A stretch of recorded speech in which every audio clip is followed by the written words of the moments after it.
Hi, this is Starkie. Welcome to the Nutrition Mission podcast from Clark's Nutrition and Natural Foods Market. So the idea of this, Jessica, is to bring all sorts of things to the public's view as well as to some audible situations. So if you're driving down the road or you're doing this, you can listen to some of the episodes. We're going to have all sorts of topics, everything from like tea to sports nutrition to keto diets and the popular diets of the time. You excited for this? So excited. So make sure you guys subscribe to our channel, and you can go find us on YouTube, like Starkie said. So are you guys ready?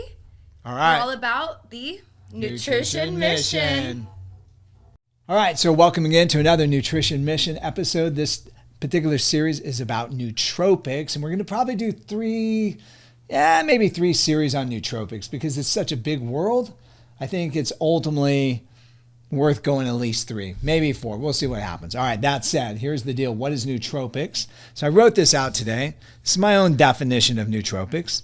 Nootropics is the art of using dietary supplements and or herbs and or foods as in nutraceuticals as well to advance brain chemistry or effectiveness.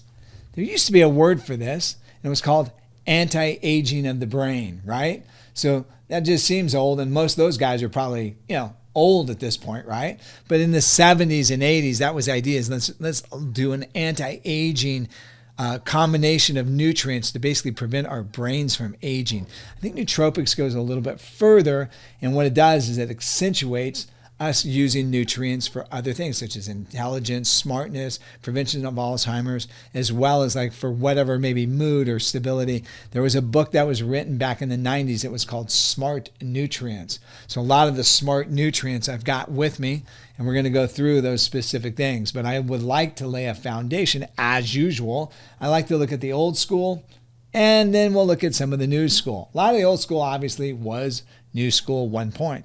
All right, so soy lecithin granules. Now, isn't that the enemy name? Soy. Nobody wants anything to do with soy. Okay, so a couple of things. Number one with soy, by the way, you can get not only soy lecithin, but you can also get sunflower lecithin. And lecithin is lecithin. By the way, your body makes lecithin. Every time that you eat fats and you release bile, there's lecithin in the bile. The other thing is in fact, every single cell in the whole body has lecithin in it. And it's basically a phospholipid. So what does that mean? So it's got like lipids, which are fats, and it's got phosphorus, and ultimately combines together to make our cell walls that we have that protects our inside cells from the outside portion of the cells. All right. So anyways, lecithin is everywhere. It's extremely abundant. It has different compounds in them. We're going to talk about 2 of them. It has phosphatidylserine, it has phosphatidylcholine, it has phosphatidylmethionine, it has phosphatidylinositol, it also has phosphatidylethanolamine. Okay, so there's 5 different compounds that come out of there. And years ago, one of the things that got very popular was phosphatidylcholine. So we actually know choline works in a couple different ways. Choline is a vitamin. There now is an RDA for choline, a recommended dietary allowance. It's about 1,000 milligrams a day. You're actually supposed to consume it via foods. A couple great food sources, obviously soy and sunflower. Probably the best food source, egg yolks. All right, believe it or not, has lecithin and has abundance of some of these phosphatides in there. All right, so phosphatidylcholine specifically is the phosphatide branch attached to choline, which is the vitamin. And so what happens with phosphatidylcholine as a vitamin source gets delivered very efficiently to the nervous system. So what does choline do? Choline actually is necessary for the nerves and their production of neurotransmitters to produce what is known as acetylcholine. So what is acetylcholine? It's mind to muscle. It's what tells your muscles to move. It's also what helps with memory transportation. It's also what's necessary for forming memory in the brain. So have you ever been like tired at night and you think, I'll just get a cup of coffee or something to stimulate me and get me rolling? A lot of times what's happening is you're trying to get the effect of the acetylcholine and get your brain to wake up and do its thing. Ironically speaking, the body produces acetylcholine, but when you use things like lecithin or foods, it actually produces it more abundantly. It's one of the number one things that happens as we age is the body's ability to synthesize acetylcholine actually starts to decline. It's one of the reasons why we literally have Alzheimer's. It's one of the links.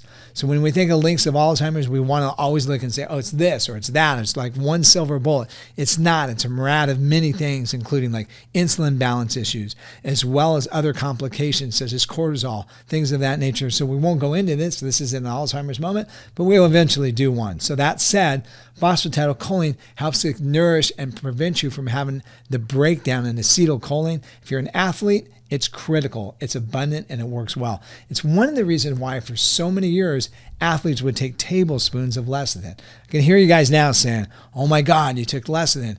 There's a soy lecithin product. Soy's got like estrogen issues with it. It can cause you to have breast cancer and this and all this. Hey, check this out. Soy lecithin actually breaks down estrogen and helps the body remove it. It works in the liver very efficiently. Anyways, let's get back to the nootropics moment.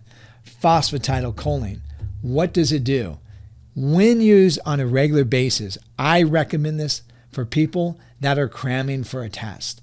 So let's say you're in a situation where you're like, okay, I'm going to do this 6-week class. I literally want to like cram for a test and my memory recall has got to be optimal. Phosphatidylcholine. Absolutely. No question about it. It's one of the things that just perks the brain up, keeps it alert, makes it work. If you don't want to use a phosphatidylcholine complex, a lot of people use acetyl L-carnitine, which also helps the brain to produce more acetylcholine. All right. Now let's talk about another component that's in lecithin, another phosphatidyl moment. It's called phosphatidylserine. As you can see, it's got a nice little name to it, serine, which is an amino acid. And it is a little bit serine in its action. There was a guy named Dr. Paris Kidd who did multiple research on phosphatidylcholine and phosphatidylserine, and he actually found out with brain thermography pictures, people that use phosphatidylserine actually all of a sudden, instead of being red and inflamed, actually their brains actually started to be a little bit more circulatory, so to speak. So it increased the circulation, opened up the capillaries, improved cognition. Started doing research with Alzheimer's and actually found that it worked substantially well in helping prevent mental decline or age-related decline in the brain. So ultimately, it started kind of overtaking or overshadowing phosphatidylcholine as like a nootropic to be used on a regular basis. So one of the things I like Natural Factors does make a straight phosphatidylserine. Another thing that phosphatidylserine does as well too is it suppresses cortisol levels for athletes as well as for golfers. So here's a little interesting little fun one. People that tee off on a golf course when using phosphatidylserine on a regular basis actually had better and more accurate first tee shots, which meant this. They were less likely to have to re-tee up twice. The other thing is when they did tee off, wherever their ball landed, was typically in a better position than it did when they weren't using phosphatidylserine. And that's great for hole number 1, but what about when you mentally fatigue and get to hole number 18?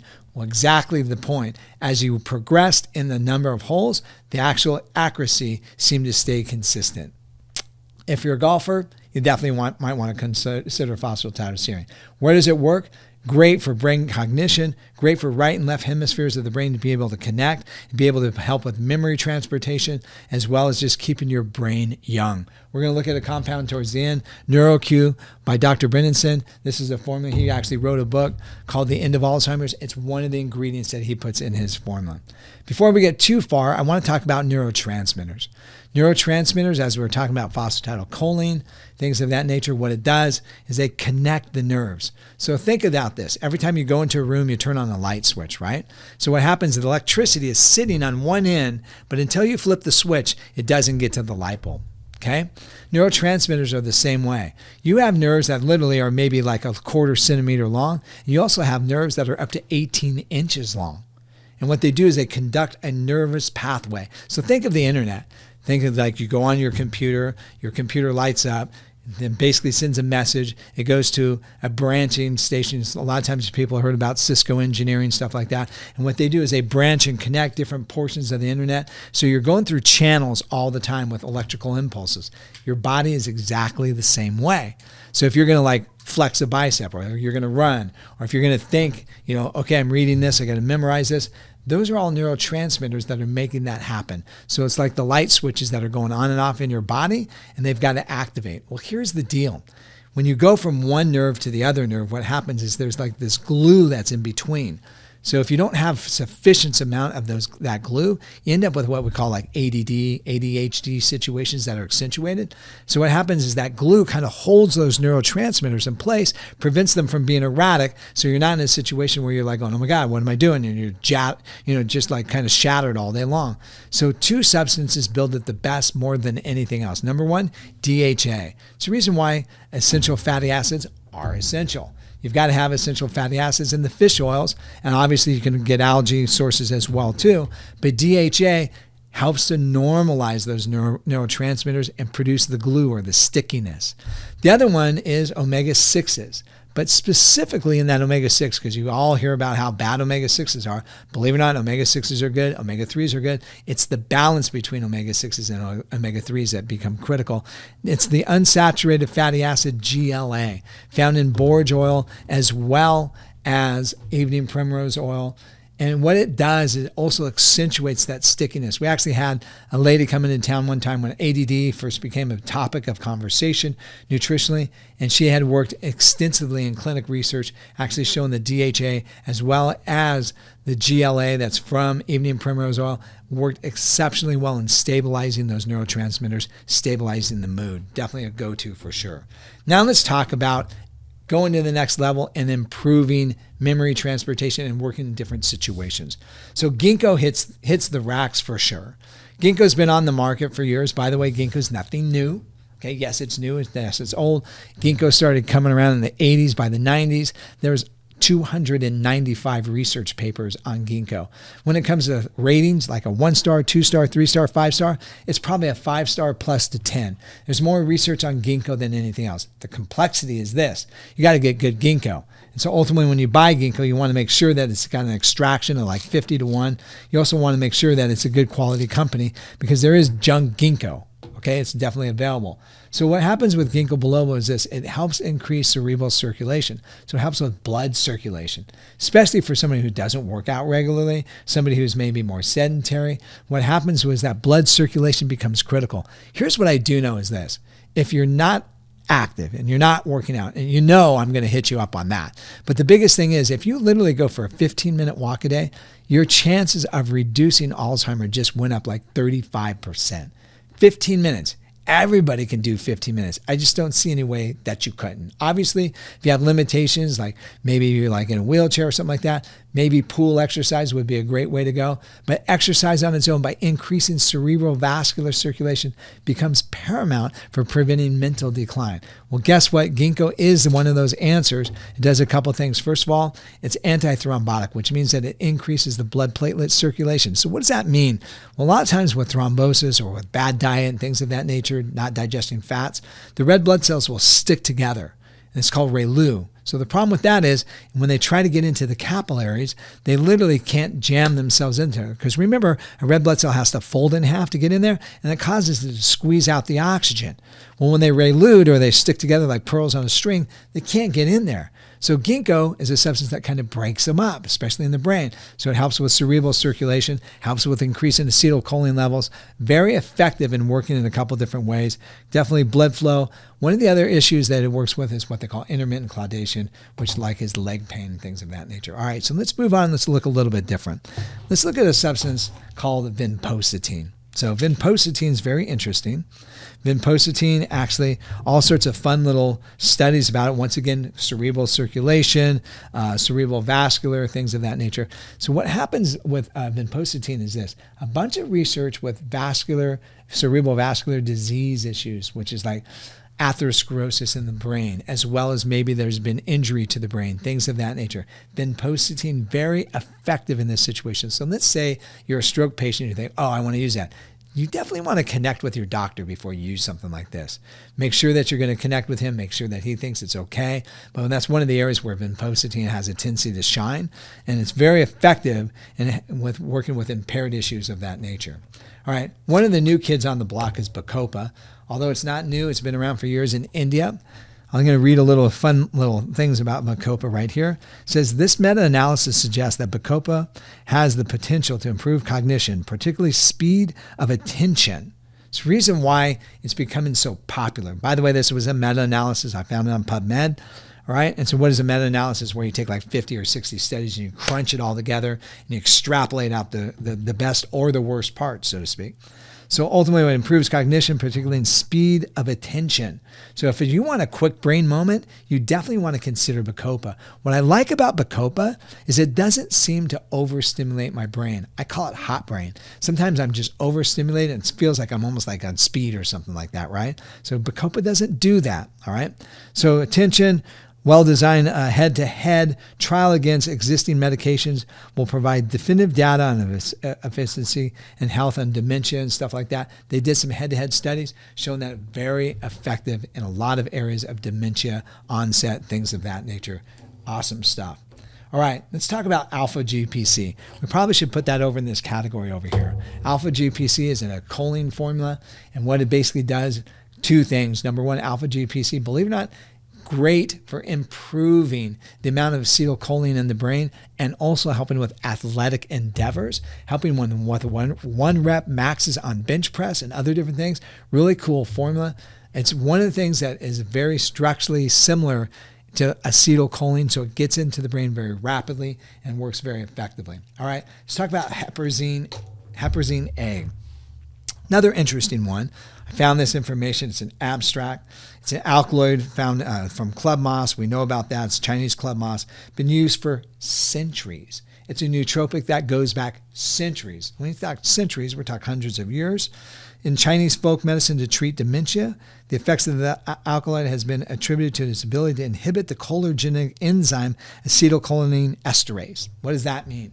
So remember we were talking about acetylcholine and building acetylcholine with lecithin as well as phosphatidylcholine and alpha-GPC. One of the things that happens is your brain has a substance called acetylcholine esterase.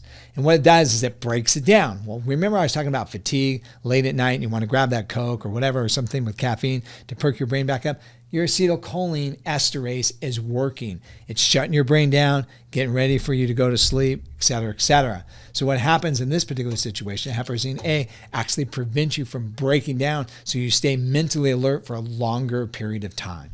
All right? So these are what I call the old school ones. Let's look at some formulas that are out that maybe instead you might say, oh man, the Ginkgo sounds amazing. Huperzine A sounds amazing. Sounds great to use phosphatidylserine. Well, guess what? We can use some Neuro-Mag, right? Or some Neuro-Max II. So in here we have, of course, Ginkgo. The other thing that we also end up having here is Bacopa. The other thing that we also end up here is having phosphatidylserine. The other thing that we also end up having here is ashwagandha, which is like one of the new kids on the block, and a couple other ingredients, making it something that's a go-to for us in the store. It's one of our number one selling products. We love it. We get results. People like it. They come back and they go, works good. I'm not overstimulated. We have some other ones that are a little bit stimulating. Somebody might be looking for that as well too. We have plenty of that.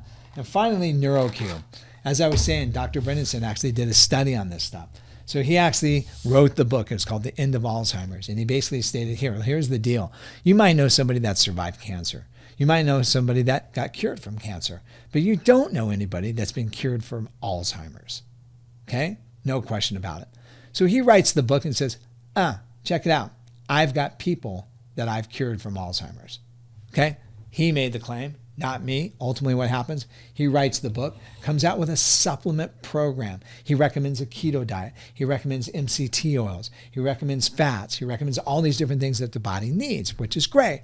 But what he didn't do was this. We hit him up and said, dude, it's called Recode. It costs about $300 to $400 a month in supplementation. Not everyone's going to want to do that, especially if you don't have Alzheimer's, right? We hit him up and said, dude, what about a pre-code?